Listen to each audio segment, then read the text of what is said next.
So Ethan Hawke and his daughter, Maya Hawke, Nepo baby, by the way, recently did an interview together with Variety where they were talking about this movie that they're making together, and also Ethan Hawke's experience being the intimacy coordinator slash director of his own daughter's sex scenes. He says, he's a cool dad.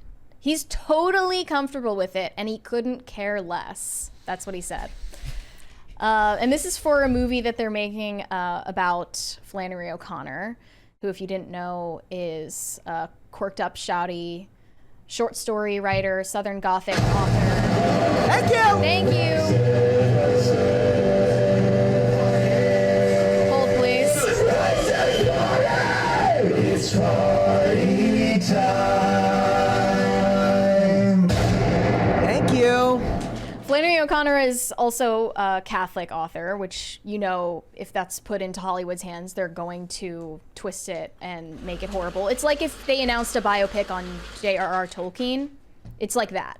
Like, you don't want that to happen. Yeah. Because they're going to get, defamed. And, the first thing you see when you Google Flannery O'Connor's name now is an article that says, how racist was Flannery O'Connor? Like, that's what people want to talk about, is canceling a dead person for saying the N-word in, the 1930s. So, here is Judy Ethan Garland with blackface. Ethan Hawke's comment on directing Maya Hawke's sex scenes. And this is because she's playing not only Flannery O'Connor, but also characters that she wrote in her stories, some of whom had sexual encounters in these stories, which I don't believe were graphically detailed, but of course it's Hollywood. They want to shove that in your face. He said, I think it was weird for them. We were so comfortable with it, I couldn't care less. Maya says, we made sure to have an intimacy coordinator on set for them so that they felt safe and comfortable and not like they were being spied on. Ethan interjected, by some creepy dad. He is the creepy dad, though. The cool dad is the creepy dad. The cool dad is always the creepy dad. Yeah. That's always true. Yeah. I think they're lying. I think it was awkward. Yeah. I think at the very least, she is lying that it was not awkward. I'm sure it was awkward. It can't not be. Of course it's awkward. Yeah. Yeah, it can't not be. I don't understand. Also, the people who are going to criticize them for this and how weird this clearly is are just going to get told, well, you just don't understand art. And we were just talking about this response because Emma Stone is going to be starring in a movie called Poor Things. Oh, I was checking out the trailers for that. Yeah. She plays a woman whose brain is transplanted with her newborn babies, and she is a prostitute that has sex in the movie. Sex scenes of a baby in a woman's body are in the movie. And if you don't think that is artsy and cool and insightful, then you're a Philistine and uncultured and a hick. So I watched that trailer too, and because I was reading about how, as soon as she gets the baby brain implanted in her head, I guess she has an uncontrollable desire for sex, and all of that. And to a certain extent, babies like sensation, but that's a totally, totally different thing and not even remotely similar. No. But what I kept not being able to figure out is how does she know how to do anything or talk or anything?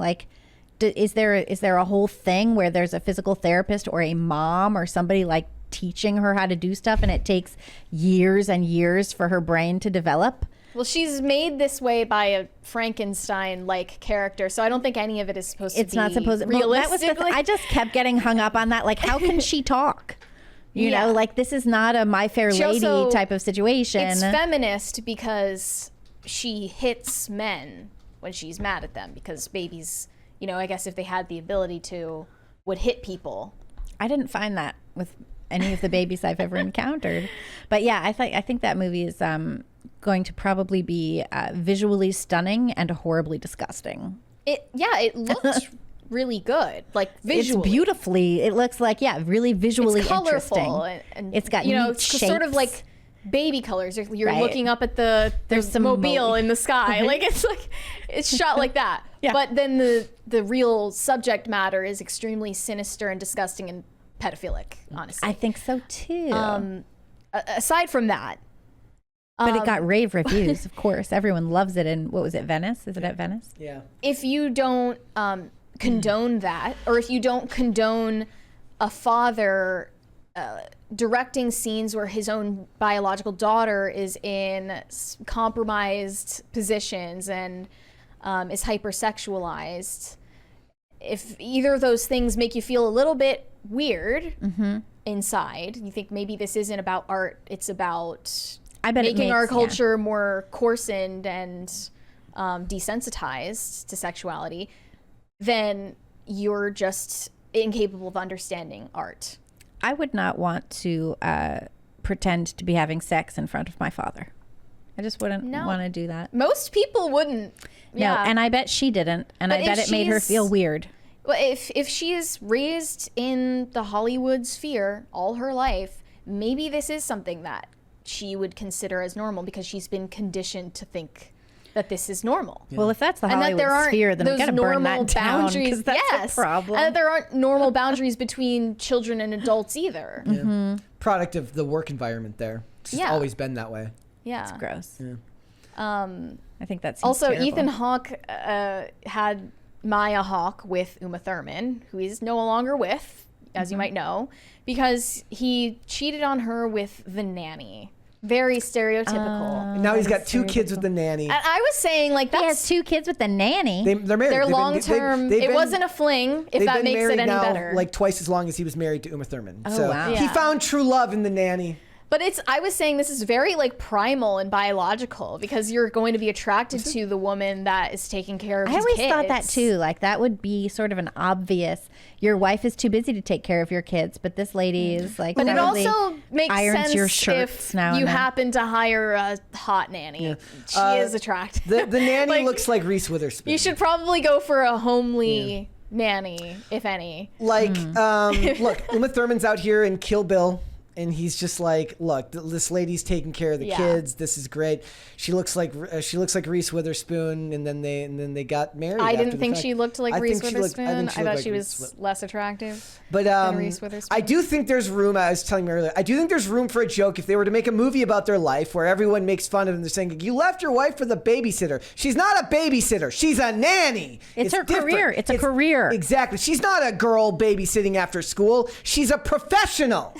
She's good at her job, and it was attractive to him. And now they've been to... So he got the better end of the deal than what Arnie got when he slept with that ugly maid that was... did you ever hear that story about Arnie and the maid? Like Who's Arnie? Arnold Schwarzenegger. Oh, no. He... Wasn't he married to a Kennedy? Yes, he was married to Maria Shriver. And... Hiring a nanny is also dangerous because they can write a dossier on you and all of the ugly parts of your private life. They can set up a teddy bear cam.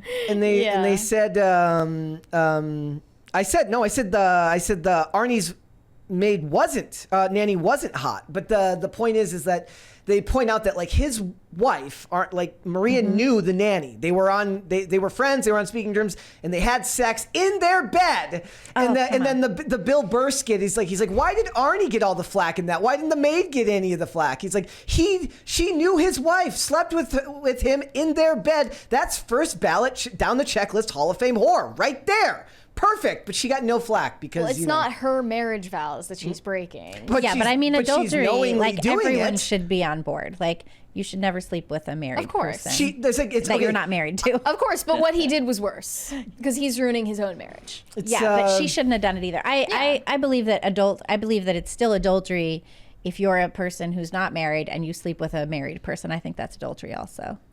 It is always weird how like you see those things in the movies because where, thou shalt not covet thy neighbor's, what have you over there. So where it's like the wife or the boy, like they'll get mad at the person who cheated on their spouse, but not the spouse, or especially if it's the other woman. Yeah, they'll get mad at the woman, but they won't get mad at the guy. I think you should get mad at everybody.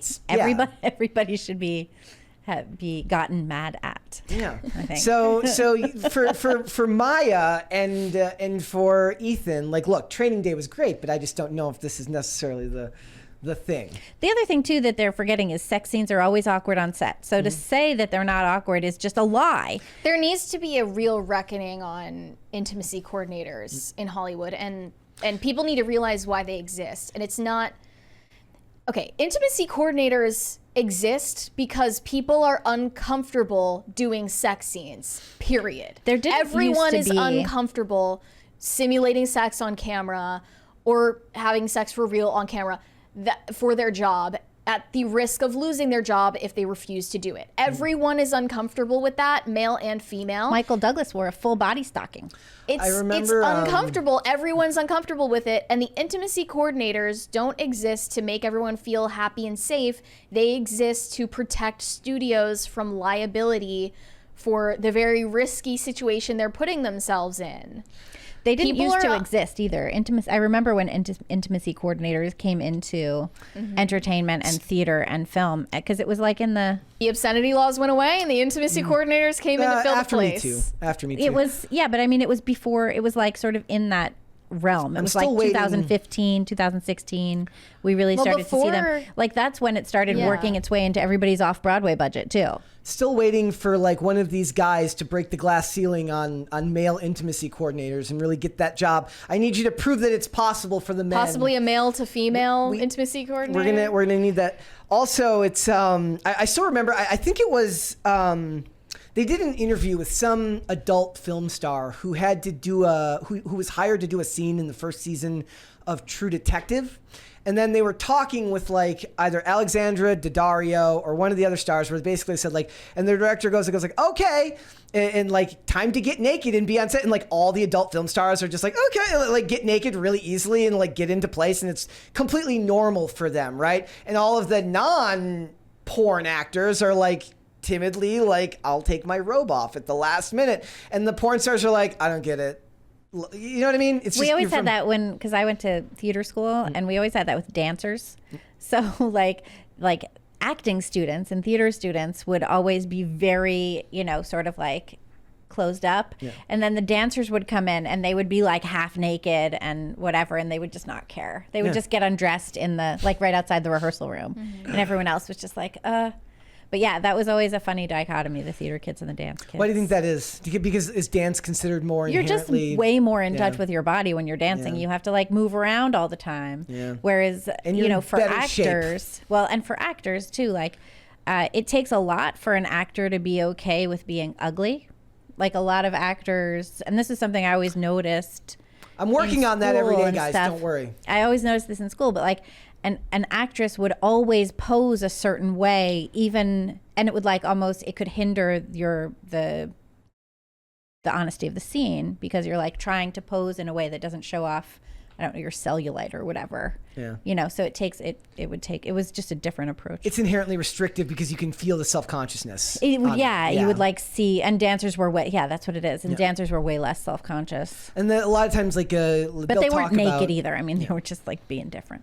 They'll talk about actors in scenes where they have to make them do it a certain amount of times, where their frustration with having to keep doing it overrides their self-consciousness or their inability to reach what they need from them in the scene, and eventually the exasperation will be enough to get them through the uncertainty of what they're feeling. Sometimes it's as much as like not being able to get your body into a position that feels like it fits for that. Like scenes where people are awkwardly positioned. You'll see it in Tom Cruise movies when they have to seat people awkwardly so that Tom Cruise doesn't look so short, right? And Val Kilmer's like this. It's like, but if it's a scene where it's like two people intimately sitting there, that's hard to fit. Like that's hard to fake. Right? To actually appear loose and comfortable with somebody in a way that a person that's intimate with another person would feel. Right. You can feel the distance between you if it's uncomfortable.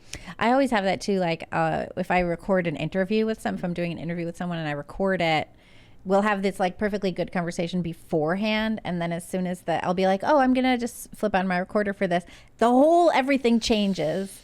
And they're not as honest, and they're just not as I don't know if they're not as honest, but it's like they're not as comfy. Yeah. All of a sudden. I mean, I still feel that way sometimes. Like it doesn't. But you guys do this every day. Yeah. Like you guys are very natural at this. But it is like you can feel that with some people, especially if they're not used to being in front of a camera, and it's just it's a barrier for a lot of. You know what it is? I think like at least for me, it's like you don't want to say the wrong thing, like use a word wrong, and you psychologically it's in your head that you're going to misspeak and know that you're going to be heard misspeaking, and then somebody's going to say something about it, so you're more tentative.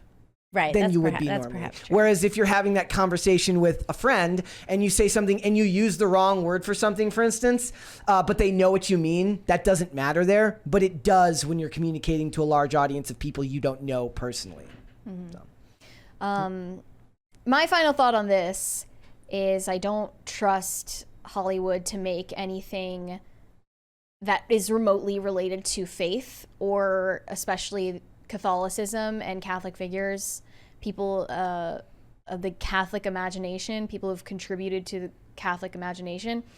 And they clearly don't see Flannery O'Connor as an artist. They want to impugn her for things that she did that are cancelable in 2023, but not in her own day and age. They said, she's not a clear-cut hero by any stretch of the imagination. She benefited from a lot of the privilege of whiteness while being deprived of a lot of the privilege of maleness. Can you make a movie about someone without hero worshiping them? And they're talking about how some of her work has the N-word in it. Big whoop. I just don't trust Hollywood with anything related to the faith every time, because they mess it up when they get remotely close to the Catholic Church. Like, they messed up writing about Father Gabriel Amorth really badly. I didn't mind Andrew Garfield in Silence, and that's about a missionary priest in Japan having a crisis of faith. It wasn't bad. So they don't always mess it up, but it usually is pretty bad. And as for their talk about intimacy scenes, I think it's just mostly disturbing to see such a lack where there should be a father's protectiveness over his daughter and her purity and innocence. Like, to completely lack that, it's very jarring to see someone talk about their daughter like a coworker. I think that's weird too. There was this story that this is reminding me of years ago. It was in Cosmo, and it was a woman who was like an author or whatever, and her dad had walked out when she was very young, and she eventually met him when they were both adults, and they proceeded to have an affair. And she writes, she writes all about it in Cosmopolitan magazine, and it's like the kind of train wreck. And I remember Cosmo was reading, like, this is your light reading for the nail salon. I remember reading like this article and just, it's stomach turning. And this kind of reminds me of that. It's like, why would you want to view your daughter in this way? Yeah. All right, that's enough internet for today, guys. Thanks for watching. Listen to full episodes of Pop Culture Crisis on Spotify. Keep up with us on social media and make sure you subscribe and ring that bell so you never miss the show. Bye, guys.